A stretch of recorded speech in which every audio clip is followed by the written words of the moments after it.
Everybody, my name's Steve Coates. I'm the Ford Mustang GTD delivery specialist today.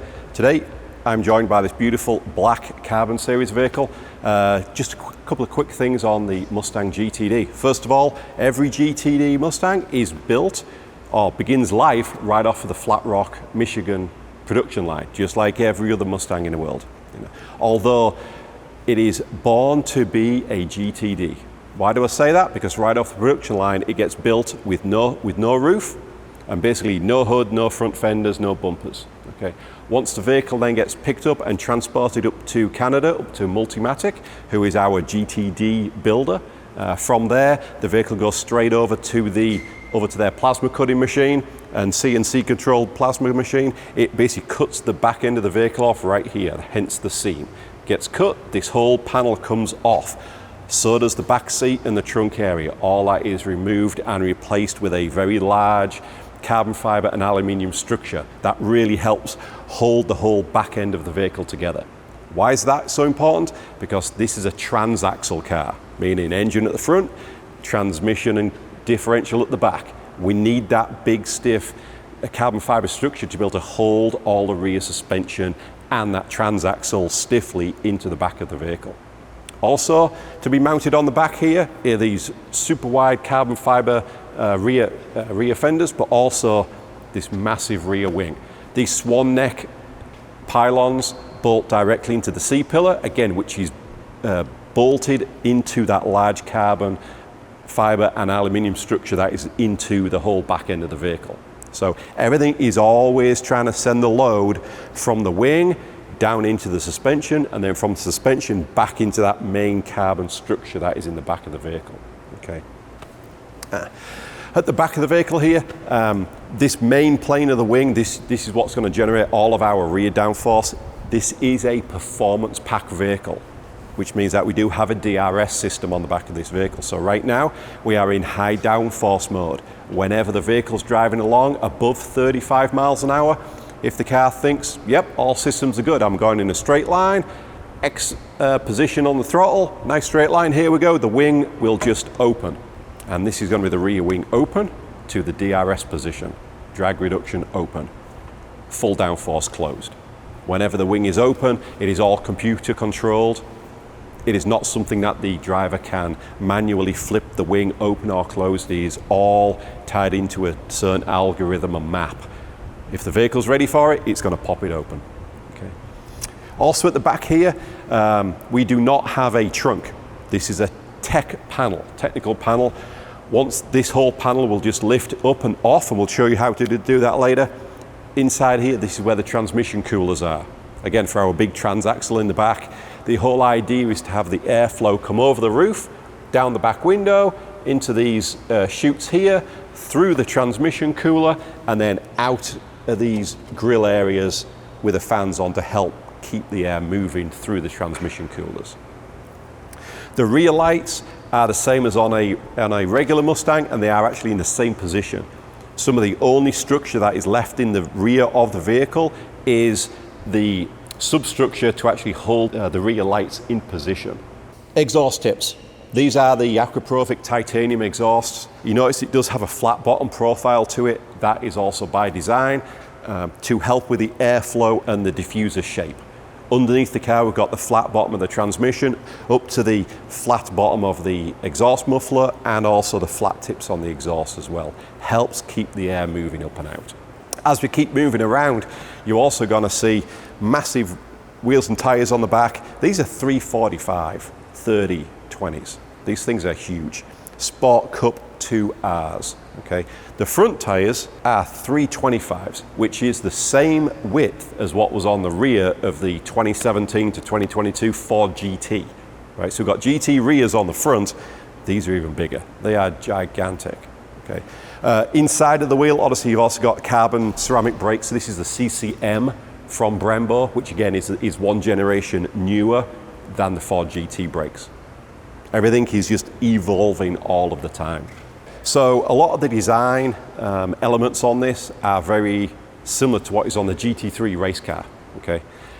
Why? Because during some of the design and sign-off meetings with the higher-ups at Ford, they were over there actually looking at the GT3 car.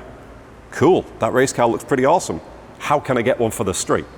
Ha ha ha, all the engineers laughed. No, for real, can I have one for the street, please? That's where this vehicle actually came from. So the front end of the car, which we'll get to in a minute, is very similar to the GT3 race car, as is this particular air intake right here.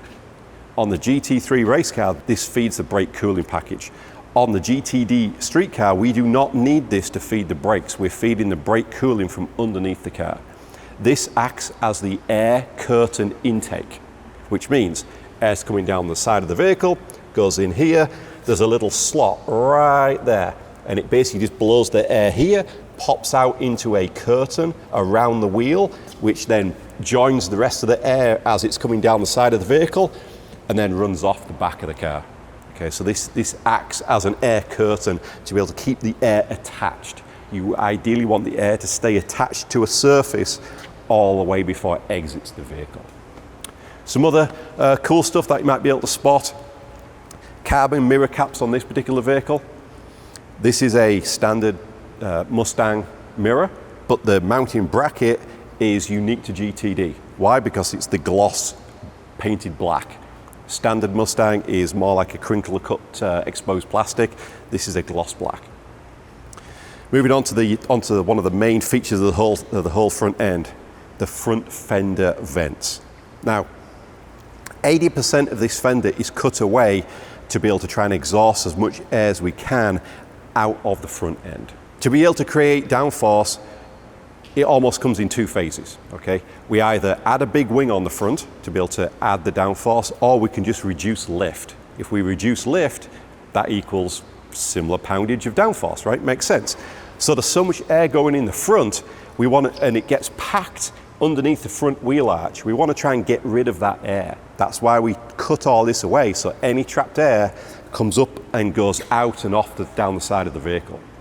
On each side of the vehicle, just by doing this, it reduces about 200 pounds of front end lift. If we can get 200 pounds per side lift off the vehicle, that means you've gained 400 pounds total downforce on the front. So these are very, very integral parts of the whole front end. This is actually a better design than what's actually on the GT3 race car. Okay. Why? Because on the GT3 race car, by the rules package, if you were to look straight down, the louvers have to overlap each other because you're not allowed to see the top of the tyre by looking straight down. We don't have any of them rules on a street car, so that's why it is a lot more open, and this is actually a lot more efficient, and it's in a better position than the race car. Moving around onto the front, again, this is going to be a performance pack vehicle. You can tell because it's got the dive planes on each corner and also the very large splitter on the very front of the car. If this was a GTD non-performance pack, it would not have this, and the splitter would be a lot shorter at the front here. The splitter, it does exactly what it says it does. It splits the air. Any air that's coming along, it can hit here, and it either goes up into the cooling package, or it touches, stays attached. Again, you want air to try and stay attached so we can control it. It goes underneath the vehicle, through our underwing, and then just behind the front tyres, we've got our tyre wake deflectors, which are pieces of plastic about 1 inch tall, which stick out of the floor, and that helps guide the air out from underneath the vehicle. Okay. What we want to try and do is any air that's coming underneath, we want to use that air energy. Air goes underneath. Use that energy, meaning speed up the airflow. If you speed up airflow, it causes a lower pressure, so it's going to suck the front end of the car down. Once that energy is being used, we want to try and get rid of that air, and that's why the wake deflectors are there, to try and get rid of the air off the side of the vehicle. The cooling package on this vehicle in the front here is enormous. Okay, yes, the headlights are in the same place, but that's about where the similarities end. There's a lot of open space here. This is going to be feeding the air box directly. The whole upper and lower section is going to be feeding the air conditioning condenser, the supercharger radiator, and also the normal cooling radiator as well. Over to the driver's side, this section is going to be the engine oil cooler. Passenger side front, we've got an additional coolant radiator. And then the one on this side, the air intake here, all that does is basically scoop the air around to get to try and add more into the main central radiator package. The hood, we haven't finished yet. There's still more cool stuff on here. You think, oh, it's just a hood. It is. But we also, on the performance pack, we've also added these hood vent gurney flaps. Okay? Why is this so important? We found during testing that we were still packing quite a lot of air underneath the hood. Okay? So to be able to try and exhaust as much air out of here as we possibly can do, as in air goes in through the coolers and then we want to expel it as quickly as possible, we added this slightly taller gurney flap wing on top of the hood here. Okay? By doing this, as the air comes over, it trips the air, causes a natural negative pressure and sucks the air out and sends it right off the top of the vehicle. For track use, these screens are removed, as this one is today. We've already removed these screens. For street use, you can put the screens back in and it's no problem at all. Time to open up the hood. So to open up the hood on our GTD, we're just going to give a little bit of pressure down, press to release. Same on the driver's side, press to release. Now we need to release the center latch in the same way as every other Mustang by just pulling that lever. And then from here, we're going to lift it just gently, slide our hand over, push it to the left, and up it comes on struts. As you can see, there's not a lot of space left in here for anything else. It is the 5.2 supercharged V8. It's similar architecture to what you might find in the old GT500 or the F-150 Raptor R, but this is uniquely built to be a GTD engine. Okay, the cams have got a very long duration, very high valve lift. We run a slightly smaller supercharger pulley, and the oil, because it is a dry sumped engine, some of our oil passageways are also unique to this. The oil tank is an integral part, a structural part that is bolted directly to the back of the engine, where a normal bell housing would actually be. Just to kind of just show you around the engine a little bit, we do have, first of all, our air filter box. Anybody that's familiar with a GT500 would be like, yeah, I recognize the box, but what's this piece? Because it's producing more power, we need to add even more air into the air box.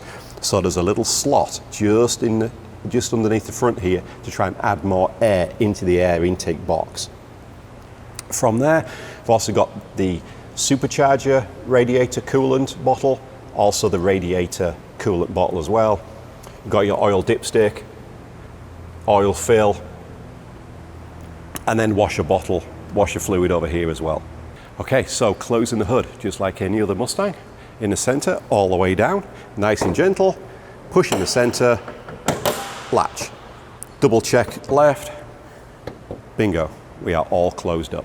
Okay, so now we're all at the back of the vehicle. Let's start to remove the tech panel. So the tech panel itself, it does have two push pins in the front, and it's also got the standard electric Mustang latch at the back, which of course there's 3 ways to actually unlatch this electric one. 2 clicks on the key. You can also press the normal trunk release button, which is next to the light switch, or there's the secret button underneath near the license plate area. So to be able to do this, first of all, we're just going to press down on the latch, make sure that that is released, and then we'll do the same on that side. Press the center down, there you go. And then, stand by, let me press that once more. That's released. We lift it up, and then as a team, we come off together. Nice and straight. Not that there's any pressure, this piece is only 20 grand before paint. Perfect. And then inside of here, this is not a trunk, there is no luggage space, there's even a warning sticker which tells you do not put anything back here. This is a technical mechanical area. This area is not water or airtight to the elements. So if you are washing a vehicle, you may get a little bit of water in here, that's totally normal. What we do have inside here is some of the cool stuff. You can actually see the rear suspension through here. We've also got the battery, the tire reinflation kit, and then the transmission ECU is also back here as well. This large scoop is what is going to be feeding as the air comes down the back window, it goes through the transmission cooler, and then you can actually see the coolers right in here. On the driver's side of the vehicle, if you look straight down, you can actually see the hydraulic valve block. And the hydraulic valve block is what is going to be able to run the DRS wings and also the suspension to either go down into track mode or to be able to lift up the front for the front lift mode. Got the hydraulic tank, fluid tank, with also the hydraulic pump motor just below it as well. When you are lifting this tech panel back on, it is a two-person job, and you just have to kind of work together to slide it in. The key to it is to latch over the front pins first, whilst keeping the hand at the back as a support. Click the fronts, double check the other side is clicked, and then it's a gentle press down in the middle, and it latches it down. Thanks very much for watching. I hope this was very, very useful as a quick introduction to the 2025 Ford Mustang GTD. Thank you.